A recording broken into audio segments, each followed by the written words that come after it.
In 1850, Faraday was studying about the discharge tube. What he do? He take a glass tube in which two electrodes are fitted having lobe known as cathode ray discharge tube. So this apparatus is known as cathode ray discharge tube.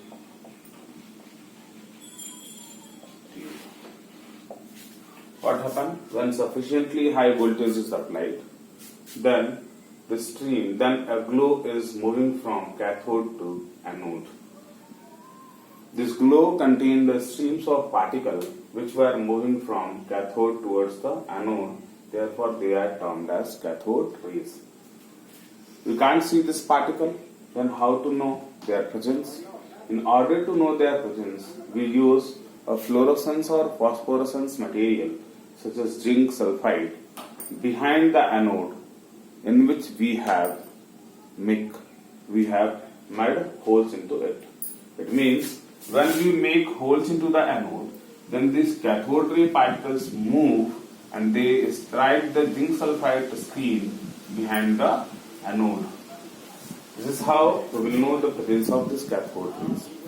By this experiment, what we know? We know the first one is that the streams of particles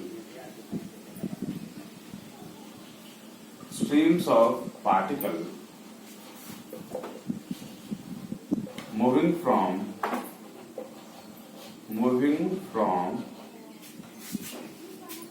cathode towards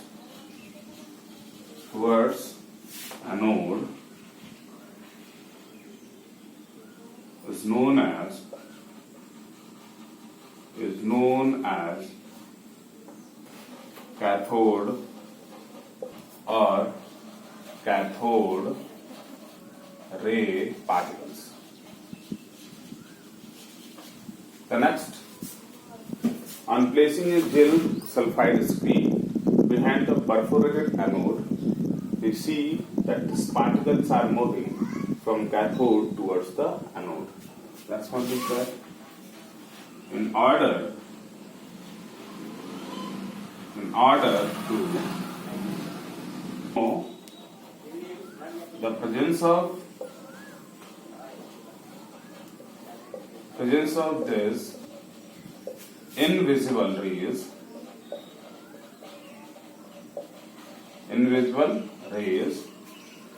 we make anode perforated and by using zinc sulfide screen, which produces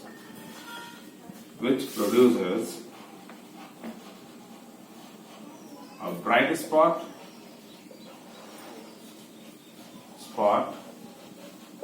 when cathode rays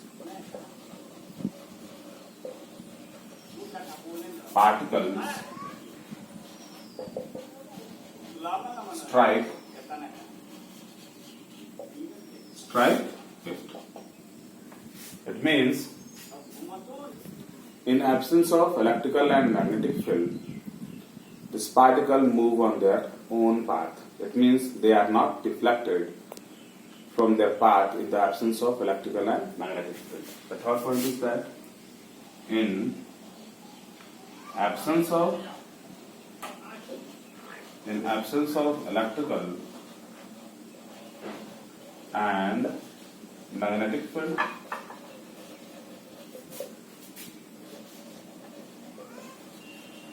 this particles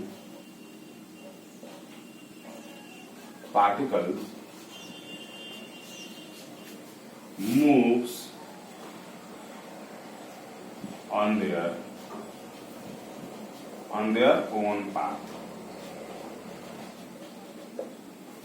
Let us summarize it. The Faraday was studying about the electrical discharge. What is an electrical discharge, or cathode ray discharge tube? Is that in a glass tube having two sealed electrodes having low pressure maintained by the vacuum pump. Why we are maintaining the low pressure? Because if too much gases are there, then on application of higher voltage, the ionization is produced, or the gas ionizes, and when the gas ionizes, due to higher quantity of gas, we will not able to know from which direction they are moving. So for that, in order to know their behavior, we use vacuum pump and reduce the pressure inside the cathode ray discharge tube. To the next, on application of higher potential. Why we are applying higher potential? Because we know the electrons are bound with the atom with a strong force, and in order to separate them, a requirement of higher potential is there. That means when at the low pressure inside the gas discharge tube, when we apply a higher voltage, then the gas inside the discharge tube ionizes, and what we observe that the streams of particles are moving from cathode towards the anode. They know these are the invisible rays. In order to know the presence of these invisible rays, what he do? He made the anode perforated and placing a zinc sulfide screen. Why we are using zinc sulfide screen? Because the zinc sulfide screen produces bright spot when individual cathode rays strike upon it. It means in order to know the presence of this invisible rays, we are using zinc sulfide screen. The streams of particles are moving from cathode towards the anode, and they are termed as cathode rays or cathode rays particles. To the next, when we are not going to apply any electrical and magnetic field, then they move on their own path. It means they move undeflected. But on application of electrical and magnetic field, their behavior is such like that they are made up of negatively charged particles. To the next, what we do? In the next time, we are going to change the gas inside the container. On changing the gas inside the container, we see that the property of the cathode rays does not change. It means on changing the gas inside the container, the property of the cathode rays does not change. So the next point is that the third point, on application of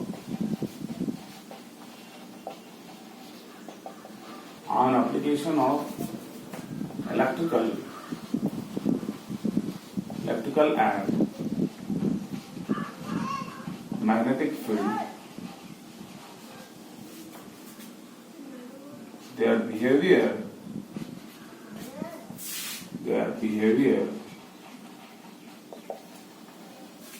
is such that they are composed of negatively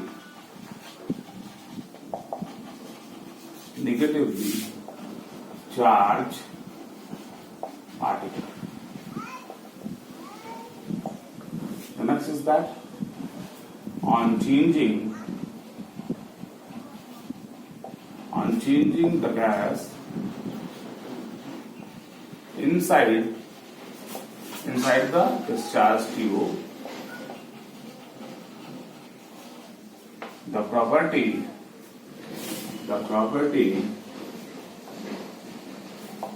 of the cathode rays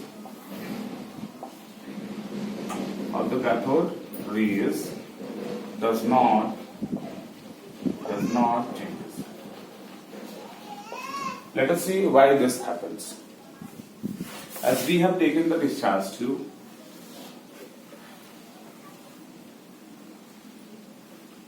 this one is cathode and this one is anode. what we have, cathode is negative and anode is positive. What happened? This discharge tube is filled with the gas having low pressure. Let us consider a gaseous molecule that it is composed of atom. Suppose if it consists of atom, then it has some nucleus at the center. This one is nucleus, and the electrons are there in the shells. What happened?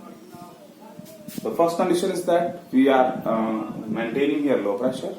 Low pressure, it means to know what is the movement, what is the process acting inside the discharge tube.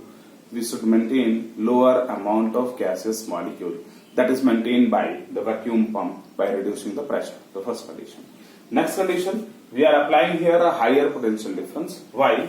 Because on application of higher potential difference, this electrode become more and more positive, this electrode become more and more negative. Then what will happen? Then this positive will extract the electron from this atom and they begins to move in a different direction. This particle begins to move in a definite direction. In order to know their presence, what we do? We make the anode perforated. By making anode perforated and placing a zinc sulfide screen behind that, what we know that the streams of particles are moving from negatively electrode, that is cathode, towards the anode. How we will know its behavior? In order to know their behavior, we place electrical field here. Electrical field. If this one is positive and this one is negative terminal, then what happens? They are deflected towards the positive plate. The deflection towards the positive plate shows that they are composed of negatively charged particles. It means this is how we know that these particles are, these streams of particles, they are composed of negatively charged particles on application of electrical and magnetic field. Next to that, if we change the, on changing the gas, what we see, this one is cathode ray and the cathode ray is composed of electron. It means when we change, instead of hydrogen, if we are using another gas, then during this time, when on application of higher potential difference, when the cathode ray is generated, then that cathode ray is also composed of electron. Clear? If that is also composed of electron, it means the property of cathode ray does not changes, because this is also composed of electron, that is also composed of electron, and there is not difference between the nature of electron of one atom with the another atom. That's why the nature of cathode ray does not changes on changing the gas inside the discharge tube. Next to that, we will discuss the charge to mass ratio. That was observed by J.J. Thomson. What he does in the cathode ray tube experiment, he maintained the electrical field as well as magnetic field perpendicular to each other in order to know the E by M ratio. What is that? In 1897, J.J. Thomson calculated the E by M ratio by applying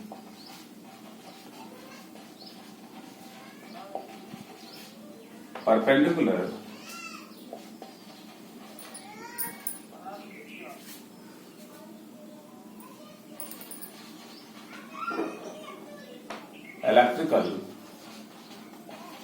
electrical and magnetic field, and argue that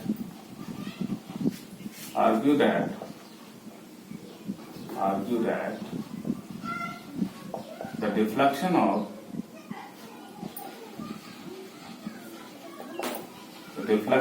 particles from their mean path, from their path, and argue that the deflection of particle from their path depends upon following factor.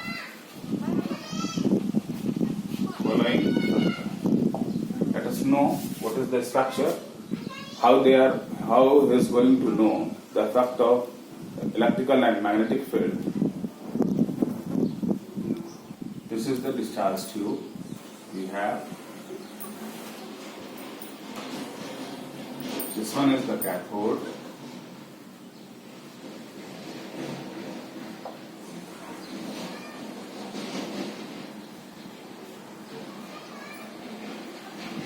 And this one is anode. We have made it perforated so that the stream of particle will come out.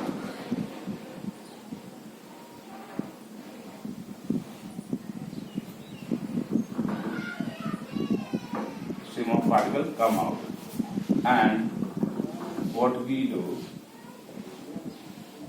we maintain here, we maintain an electrical field, positive plate, this one is negative plate, and we maintain here a magnet. Behind this there was another pole, this one is south pole, and behind that we have the north pole. So the next we have placed the zinc sulfide screen here. This one is ZNS, zinc sulfide screen. What happened? What he argued? He argued that the deflection of particles from their path depends upon the following fact. The first one is that the amount of deflection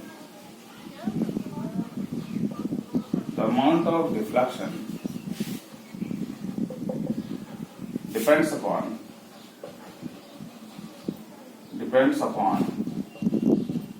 the magnitude of charge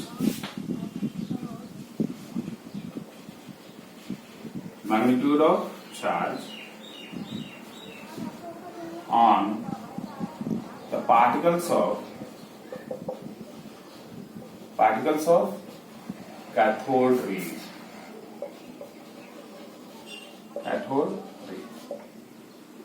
What it means? It means if there is greater charge on the cathode ray particle, then there will be greater repulsion. Because we know when the magnitude of charge increases, then the repulsion or attraction increases. It means the amount of deflection means that the deflection is caused by the electrical field. That is, the amount of deflection depends upon the magnitude of charge. If the charge on the particle is higher, then the deflection will be greater. And if the charge on the particle will be lower, then the deflection will be lower. Then the amount of deflection depends upon the magnitude of the charge of the particle of the cathode ray. It means higher the charge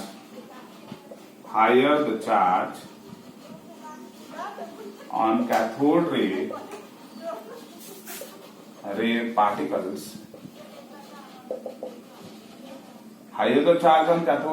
particles, then higher will be deflection. Next point is that if the mass of the cathode ray particle is greater, then in that case the deflection will be lower. Greater the mass, lower will be deflection. The next is that if the mass of cathode ray particles will be higher,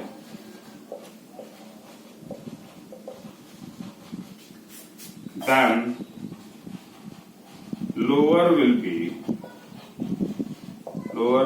deflection. And if the mass will be lower, the mass of cathode ray particles will be lower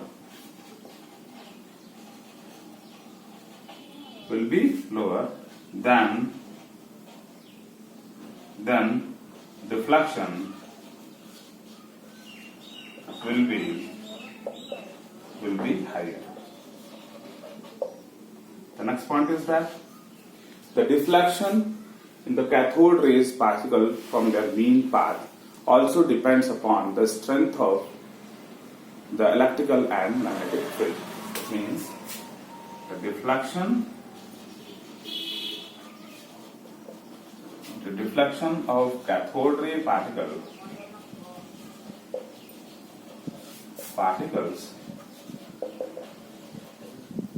from their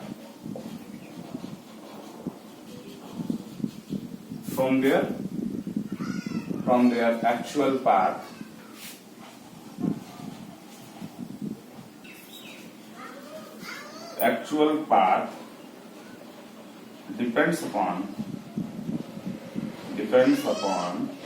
strength of electrical and magnetic field. What we know is that in 1897, Thomson calculated the E by M ratio. How he calculated? We will discuss. E by M ratio by applying perpendicular electrical and magnetic field. If this pin represents the discharge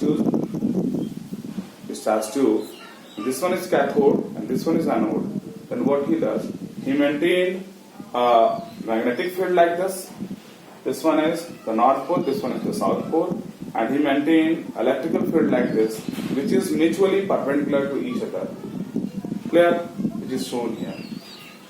The next is that he argued that the deflection in the particle depends upon the following factors. What are the factors? We know if the charge on the cathode ray particle will be higher. If the charge on the cathode ray particle will be higher, then greater will be deflection, because we know if there is higher charge, then there will be higher deflection because of greater force.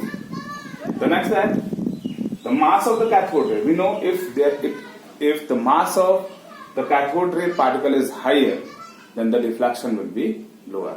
To the next, the deflection of the cathode ray particle, it also depends upon the applied electrical and magnetic field.